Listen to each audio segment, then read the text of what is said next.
अस्सलाम वालेकुम and welcome to जोर का जोर। आई होप आप लोग खैरियत से होंगे और अच्छे से अपना ख्याल रख रहे होंगे। Another day, another show and yes a good performance by team Pakistan, but how good was it and how good it could have been, उस बारे में ज़रूर बात करेंगे। बट यस, शुरुआत हुई इस सीरीज़ की। पहला ओडीआई जो है वो पाकिस्तान ने अपने नाम किया।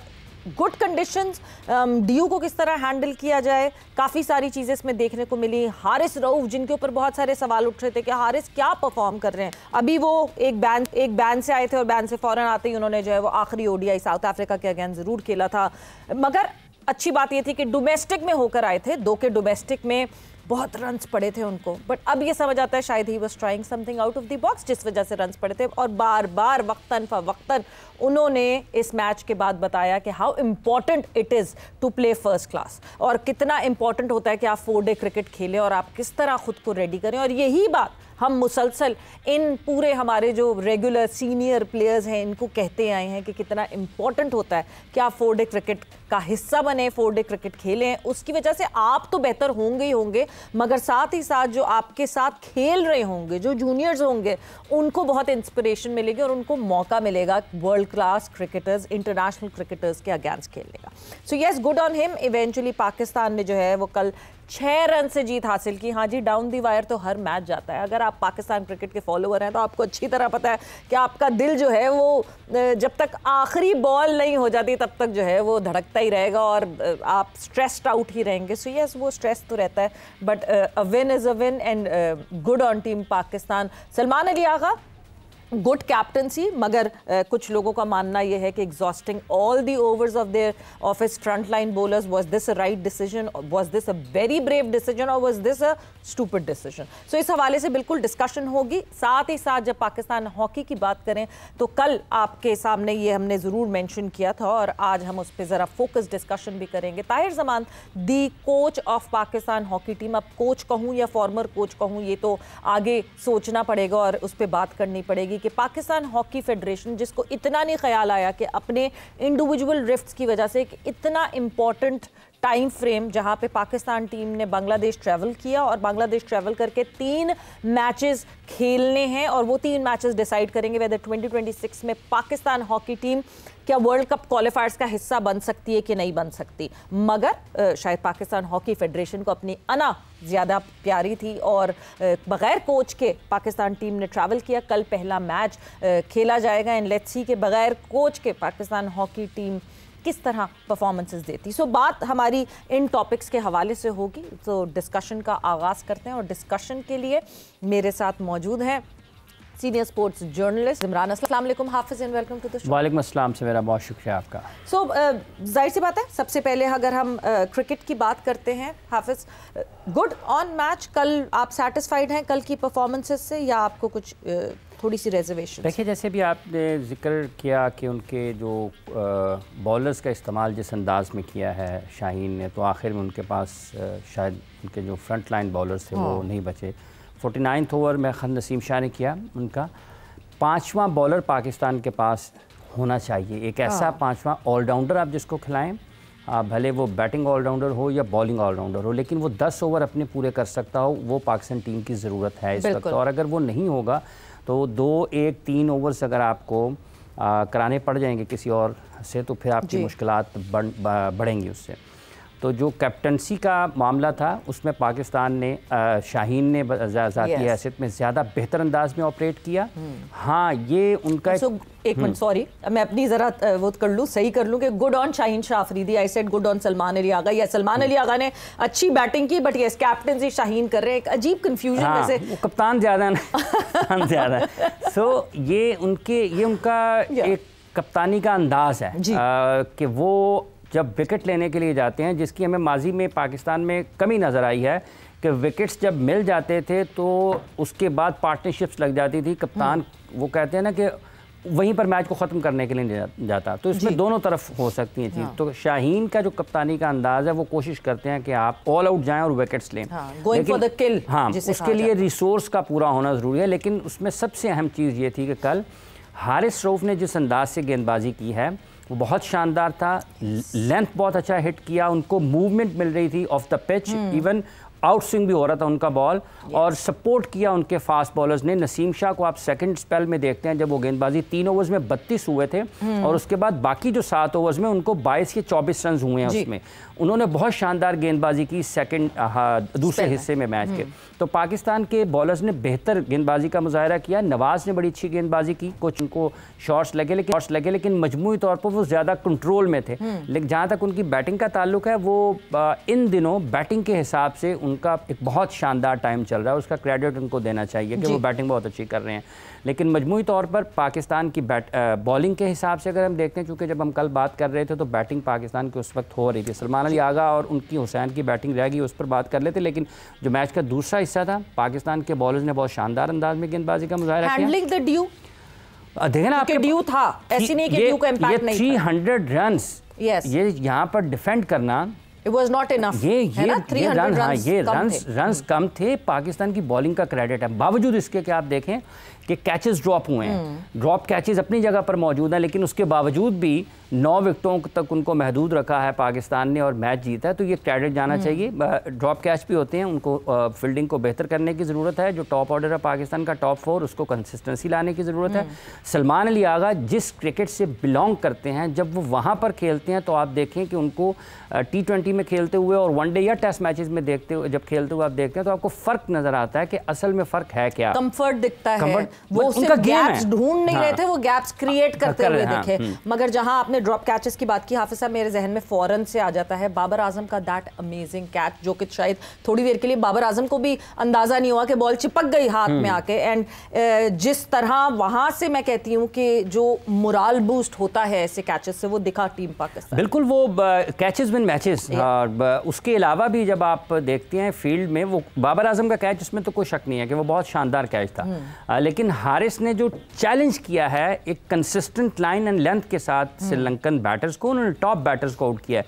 इवन नसीम ने भी जब अपनी सेकंड लास्ट ओवर किया है, उसमें उन्होंने बहुत उम्दा गेंदबाजी का मुजाहरा किया। तो हारिस को, बाबर को जिन्होंने कैच लिया, और उन दोनों का कॉम्बिनेशन था जिसमें पाकिस्तान को मैच में दोबारा आने का मौका मिला। लेकिन मैच का टर्निंग पॉइंट वो 2 गेंदों पर 2 विकेटें थी हारिस रऊफ की, जहाँ से पाकिस्तान की बॉलिंग को ये जान मिली कि हम मैच में वापस आ सकते हैं, हम इस मैच को जीत सकते हैं। और फिर एक और चीज़ है, जब आपका कैप्टन फास्ट बॉलर्स होगा तो एग्रेशन आएगा आपकी टीम में, आपकी बॉलिंग में। और आपका कैप्टन अगर मिड ऑन मिड ऑफ पर अपने बॉलर्स के साथ अच्छे अंदाज में बात करते हुए दिखाई देगा तो रन्स होने हैं, कभी होंगे कभी नहीं होंगे, लेकिन ऑल द टाइम जो आपकी कम्युनिकेशन है, जब आप बॉल करके वापस आ रहे हैं तो अच्छी गुफ्तगू कहीं ना कहीं आपको मोटिवेट करती है। ज़रूर ये पाकिस्तान के 3, 4, 5 फास्ट बॉलर्स हैं, इनका ज़्यादा बेहतर इस्तेमाल करके हम वर्ल्ड क्रिकेट में वापस आ सकते हैं। अल्लाह करे ये ऐसा खेलते रहें।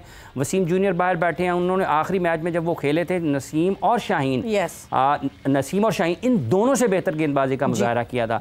सो जो चीज़ें हैं उनको ठीक करना चाहिए। 1-2 प्लेयर्स इस प्लेइंग 11 में पाकिस्तान क्रिकेट बोर्ड की सिलेक्शन कमेटी और टीम मैनेजमेंट अगर उनको वर्कआउट करे, और बाकी प्लेयर्स जो ऊपर खेल रहे हैं वो अपनी ट्रू पोटेंशियल पर रन्स करें, पाकिस्तान बेहतर हो सकती है क्रिकेट। ऐसा नहीं। बट हुसैन तलत, जिनको पता था कि शायद खतरे की घंटी बज रही है उनके सर पे, उन्होंने भी कहा कि मैं कुछ कर गुजरूं, ऐसा ना हो कि वो खतरे की घंटी जो है वो चाकू छुरी बन के मेरे सामने आ जाए और मैं 11 से जो है वो 11 से क्या स्क्वाड से बाहर हो जाऊं, क्योंकि ऐसी जो है फटाफट डिसीजन लिए जाते हैं हमारे यहाँ। But moving on further, obviously जब हमने पाकिस्तान हॉकी की बात की, and what ever that is happening on hockey, क्योंकि शायद कहीं ना कहीं पाकिस्तान हॉकी की, ये मैं बदकिस्मती बोलूँ या खुशकिस्मती बोलूं, पाकिस्तान हॉकी फेडरेशन के जो ओहदेदारान हैं उनकी, के मीडिया की कवरेज कंपैरेटिवली क्रिकेट के मुकाबले में हॉकी को कम मिलती है। जो मर्जी होती है वो पाकिस्तान हॉकी फेडरेशन कर गुजरती है और करती रहती है। इस वक्त हमारे साथ पाकिस्तान के फॉर्मर ओलंपियन मोहम्मद सकलैन साहब मौजूद हैं। सकलैन साहब, अस्सलाम वालेकुम and welcome to the show. वालेकुम अस्सलाम। सकलैन साहब, अचानक से डिसीजन ले लेना, टीम जा रही है एक इम्पॉर्टेंट इवेंट के लिए कि जी ये अगर इवेंट जीतेगी तो 2026 में वर्ल्ड कप क्वालिफायर्स खेल सकती है, एंड एकदम से ये डिसीजन ले लेना कि कोच साथ ट्रैवल नहीं करेंगे और ताहिर ज़मान साहब को रोक देना, क्या किस तरह देखते हैं आप इस पूरे सिनेरियो को?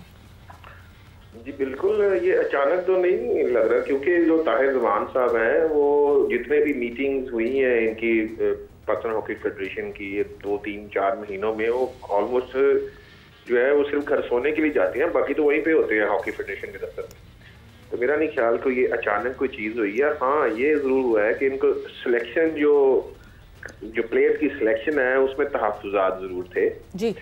और ये है कि देखिए वो चाह रहे थे कि कुछ प्लेयर्स जो है वो यूरोप में भी खेल रहे हैं, जिसका मुबशर है, अबू बकर है, तो इनको जो है वो शामिल करना चाहते थे। तो इसी तरह मैं समझता हूँ कि जो अभी भी जो टीम में प्लेयर्स हैं, जिसमें राना वहीद है, वो भी जो है वो तकरीबन 4 तारीख को उन्होंने ज्वाइन किया पाकिस्तान टीम के कैंप को इस्लामाबाद में। इसी तरह कुछ और भी अमाद प्लेयर था, वो भी बाहर इंग्लैंड से लीग खेल के आ रहे हैं। देखिए ये जितने भी प्लेयर्स हैं, इससे पहले भी जो टीम के कैप्टन है अमाद शकील भट्ट, वो भी इंग्लैंड में लीग खेलते हुए वहां से आए हैं और वो भी इंग्लैंड में लीग जो है वो फर्स्ट लीग नहीं खेलते। ये जितने भी प्लेयर्स मैंने आपको गिनवाए हैं, कोई भी ऐसा प्लेयर नहीं है जो इंग्लैंड की फर्स्ट लीग खेलता हो। हाँ, राना वहीद जर्मनी की जो लीग खेल के आए हैं, वो फर्स्ट लीग खेल के आए हैं और असल लीग जर्मनी और हॉलैंड की होती है जी। जो सबसे अच्छी जो लीग है वो हॉलैंड, हाँ हॉलैंड की लीग खेलते हैं प्लेयर, जिसमें अर्जेंटीना से आते हैं वहाँ पे खेलते हैं, बेल्जियम खेलते हैं, वो डायरेक्ट टीम में आ जाते हैं क्योंकि उनका फिटनेस लेवल बहुत ऊपर होता है। और ये जो इंग्लैंड के जो प्लेयर जो खेल के आए हैं टीम में हैं भी, कुछ उधर से भी जो शामिल करना चाह रहे हैं, तो वो जो प्लेयर्स जो है वो सिखों की जो है ना वो कम्युनिटी है, उनकी क्लब्स बनी हुई है, कैसे उन्होंने अपनी दोस्तियां बनाई हुई हैं। वो बस A-B-C-D कैटेगरी की जो है, C या D कैटेगरी की वो लीग्स हैं, उसमें वो खेलते हैं, वहां पे वो काम भी कर लेते हैं, अपना सारा निजाम चलाते हैं। इसी तरह अगर प्लेयरों को शामिल करना है तो जो 3 प्लेयर जिनके ऊपर पाबंदी लगाई हुई है इन्होंने, जो पोलैंड में खेलते हैं, जिसमें मुर्तजा है और हाशिम है और एक और प्लेयर जो है अब्दुल रहमान है, उनकी ज्यादा अच्छी परफॉर्मेंस।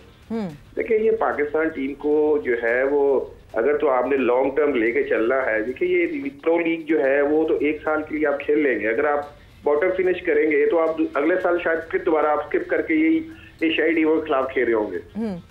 तो पाकिस्तान जो हॉकी फेडरेशन है, मेरे ख्याल में उनके जो थिंक टैंक है वहाँ पे जो बैठे हुए हैं, उनकी तवज्जो जो है वो दाएं बाएं है, वो असल में काम करना नहीं चाह रहे। वो पाकिस्तान टीम में यंगस्टर्स आने चाहिए, यंग लॉट आनी चाहिए। ये देखिए ये अबू बकर और जो ये है क्या नाम है अमाद शकील भट्ट, ये जो डच कोच आया था 2019 में, उसने टीम में निकाल दिया था इनको जो है वो मेरे कहने के ऊपर ये अमाद शकील भट्ट को शामिल किया था। हसन भाई थे हमारे साथ मैनेजर, मैंने कहा ये इंडिया के खिलाफ अच्छा खेलता, मैं वहां पे जरूरत पड़ सकती है कॉमनवेल्थ गेम, तो इसको शामिल किया। ये 2019 में उसको निकाल दिया। तो अभी देखिए आप हॉकी इतनी फास्ट हो गई, 2025 है, अभी भी अगर आप देखें पाकिस्तान जो मैच हारा है न्यूजीलैंड के खिलाफ, ये तो पाकिस्तान जो है वो न्यूजीलैंड नहीं आई तो पाकिस्तान चला गया, हालांकि क्वालिफाई तो नहीं किया उन्होंने। ये उन्होंने जो है वो टोटल जो है वो पाकिस्तान के राइट हाफ की साइड से उन्होंने अटैक किए और तकरीबन 10 मिनटों में उन्होंने 5 गोल करके मैच खत्म कर दिया। तो ये देखें इस तरह के ओल्ड प्लेयर भी, अगर C लेवल के प्लेयरों को आप देखें, वो मुबशर के पीछे लड़ाई की है उन्होंने ताहिर जमान साहब ने जी। एक तो इनका ताल्लुक गोजरे से है। आपको चाहिए कि देखिए पाकिस्तान का सोचिए, अभी सुफियान जो है वो बड़ा अच्छा प्लेयर, आपको अच्छे गोल करके दे रहा है, अभी भी टॉप स्ट्राइकर, उसको ले जाते हैं, ये वो भी सुफियान भी अंडर प्रेशर आ जाएगा। तो इसको जो है वो ऊपर से उतना फिट भी नहीं है। अगर आप डायरेक्ट उसको 6 साल के बाद पाकिस्तान टीम में लेके आके खिलाएंगे तो मैं नहीं समझता कि ये कोई दानिशमंदाना फैसले है। इनको बैठना चाहिए और बड़े ही पॉजिटिव वे से जो यंग टीम है, हमारे अंडर 18 के प्लेयर हैं, जो अंडर 21 के प्लेयर है, जो इस टीम में यंग प्लेयर है, उनको नजरअंदाज नहीं करना चाहिए, उनको जो है वो टीम में जरूर शामिल करना चाहिए। ठीक है, जब आपके बड़े टूर्नामेंट आते हैं, वर्ल्ड कप है या ओलंपिक्स है, उसमें अगर आपको जरूरत हो सीनियर प्लेयर 1 2 3 वो आप शामिल कर लेते हैं, चाहे उसका फिटनेस भी इतना अच्छा ना हो। तो मैं समझता हूँ कि ये चीजें पाकिस्तान हॉकी फेडरेशन को देखना पड़ेंगी। बट सकलैन साहब, एक चीज़ जो आपने बात की बिल्कुल सही है, आपकी जो सप्लाई चेन है वो ऐसी नहीं होनी चाहिए कि बीच में पैराशूटर्स आके जो है वो घुस जाए टीम के अंदर और जो लड़के यहाँ मेहनत करते रहे हैं, कैंप्स में प्रैक्टिस करते रहे या एज हॉकी खेलते रहे और वो आगे ना बढ़ पाएँ। बिल्कुल ये ठीक बात है, मगर द काइंड ऑफ स्किल्स, ठीक है बाहर खेल रहे हैं, बाहर 3रे नंबर की लें या 4थे नंबर की लीग खेल रहे हैं, मगर जो स्किल्स यहाँ डेवलप हो रही हैं, क्या वो एट पार हैं विद मॉडर्न हॉकी? जो रिक्वायर्ड जो है वो लीग अभी होंगे जब आप फिटनेस का तैयार वो हो। ठीक है, हॉकी में सबसे ज्यादा जो पिवट जो रोल अदा करता है वो फिजिकल फिटनेस है। कभी 4 क्वार्टर की आगे आप फिजिकल फिटनेस आपको चाहिए। जो आप जो शामिल प्लेयर्स हैं, इनकी जो फिटनेस आवाज थोड़ी सी सकलैन साहब, आपकी आवाज क्लैरिटी नहीं आ रही आवाज में। कह रहा हूँ तो ये पाकिस्तान टीम के जो प्लेयर इस वक्त खेल रहे हैं, इनकी फिजिकल फिटनेस का लेवल इस वक्त दुनिया में 25 नंबर पे है। तो पाकिस्तान जो है वो उनका फिटनेस लेवल जो एलिजिबल होंगे तो वो आगे हॉकी सर्वाइव करेंगे ना। तो अभी जो है फिटनेस वो है नहीं। बाकी स्किल जो है, स्किल में भी हम पीछे हैं, बहुत पीछे हैं। और हमारा जो है वो काफी ग्रे एरियाज है, वो भी डिस्कस कर सकते हैं हम उस चीज को भी। मगर बहुत ज्यादा जो है वो असल जो इम्तिहान है पाकिस्तान की फिजिकल फिटनेस का जी, जो पाकिस्तान वो मेयार पे है नहीं वर्ल्ड लेवल पे। 25 नंबर पे वर्ल्ड लेवल में उनका फिजिकल फिटनेस का मेयार है। तो ऑब्वियसली फिर फिजिकल फिटनेस जब नहीं होगी तो वर्ल्ड से compete करना बहुत मुश्किल हो जाएगा। Hafiz, if you want to add something और you want to ask something. देखिए, ये एक अफसोसनाक सी सूरत हाल है जिस तरह से रिपोर्ट हुआ है। गो के पाकिस्तान हॉकी फेडरेशन के सदर ने इन इख्तलाफात की ख़बरों की तरदीद की है। और उनका ये मानना है कि ताहिर ज़मान साहब कोई उनकी निजी मसरूफियात हैं जिस वजह से वो बांग्लादेश टीम के साथ नहीं जा रहे हैं। लेकिन साथ ही वो ये भी कहते हैं कि गैर मुल्की कोच का भी मनसूबा है, फ़ंड्स आड़े आ रहे हैं। सो ये मिसमैनेजमेंट नहीं होनी चाहिए। पाकिस्तान हॉकी फेडरेशन को इस तरह के किसी भी मामले पर बड़ी वजाहत के साथ मीडिया के सामने चीज़ें रखनी चाहिए। और एक अगर आपने कानून बनाया है कोई तो वो फिर अक्रॉस द बोर्ड उसके ऊपर काम होता है। ये नहीं है कि जो आपको पसंद है उसके लिए आप ढील दे दें और जो आपको नापसंद है उसके ऊपर आप बिल्कुल सारा कानून उसी के ऊपर नाफिज करें। मगर इस कॉन्सेप्ट के बारे में आप क्या सोचते हैं? क्योंकि जिस तरह अभी सकलैन साहब ने भी इस बात पे अग्री किया कि लेवल ऑफ फिटनेस जो रिक्वायर्ड है ये बड़ी ना वो नहीं है यहाँ। ये जो चीज़ें हैं ना कि खिलाड़ी कौन है कौन नहीं है, ये हैं ज़िमनी चीज़ें। बुनियादी चीज़ ये है कि ये जो पाकिस्तान हॉकी फेडरेशन की इंतजामिया इनके होते हुए पाकिस्तान में ये जब तक ये लोग मौजूद हैं, क्योंकि पाकिस्तान हॉकी आज इस सतह पर पहुंची हुई है। इतनी सारी चीजें तो हुई थी, इनसे इतनी सारी चीजें मांगी गई थी, इतना उस पे क्या हुआ? कुछ यही अर्ज कर रहा हूं कि अगर आज पाकिस्तान की हॉकी इस जगह पर मौजूद है जहां पर उसकी बात भी कोई नहीं करता है, तो उसका जिम्मेदार कौन है? यही लोग जिम्मेदार हैं। राना मुजाहिद साहब, ये एक से ज्यादा मरतबा गुज़िश्ता 20 वर्षों में पाकिस्तान हॉकी के सेक्रेटरी जनरल बने हैं। आसिफ बाजवा साहब इसी दौरान इसी अरसे में एक से ज्यादा मरतबा सेक्रेटरी पाकिस्तान हॉकी फेडरेशन बने हैं। अख्तर रसूल साहब इसी अरसे में एक से ज्यादा मरतबा पाकिस्तान हॉकी फेडरेशन के सदर बने हैं। तो ये जो इस वक्त लोग पाकिस्तान हॉकी फेडरेशन के मामलात को चला रहे हैं, इनकी मौजूदगी में तो कुछ नहीं हो सकता ना। तो ये जो लोग तबाही करते हैं उनसे आप तवक्को कैसे कर सकते हैं? फिर ये छोटी छोटी चीज़ें आती हैं। मतलब मुझे समझ नहीं आता, जो लोग तबाही करते हैं वो बैठे ही रहते हैं। सकलैन साहब, वक्त कम, मुकाबला सख्त, मगर क्या किया जाए? मतलब इतनी आवाज़ उठा ली, इतनी बात कर ली, क्या पाकिस्तान हॉकी फेडरेशन में गलतियाँ हो रही हैं? राना मुजाहिद साहब को बुला के उनसे बात कर ली कि क्या क्या गलत हो रहा है। इतनी सारी चीज़ें खुल गई कि ये अकाउंटेबिलिटी है। क्या जाए, कैसे सही कर सकते हैं? इन लोगों को ताहयात जो है वो डिक्लेयर कर देना चाहिए, ताकि जो दूसरे लोग हैं, जो एलिजिबल लोग हैं, जिन्होंने हॉकी के लिए खिदमत दी है, जो लोग हॉकी का दर्द रखते हैं, वो हमेशा के लिए मर जाए इस मुल्क में। ऐसे ही मतलब बगैर कहे हुए मुझे लगता है कि इस तरह की कोई कॉन्स्टिट्यूशन लगी हुई है, क्योंकि कोई जब नहीं पा रहा और बार बार वक्तन फवक्तन ये बात एड्रेस की जा रही है कि नहीं एट पार काम हो रहा, नहीं एट पार चीजें हो रही। लास्ट टाइम राना मुजाहिद साहब अख्तर रसूल साहब ये गुज़िश्ता दिन उनको कोई इजलास वगैरह हुए हैं। अख्तर रसूल साहब नहायत अदब और एहतराम के साथ, मेरा उनके साथ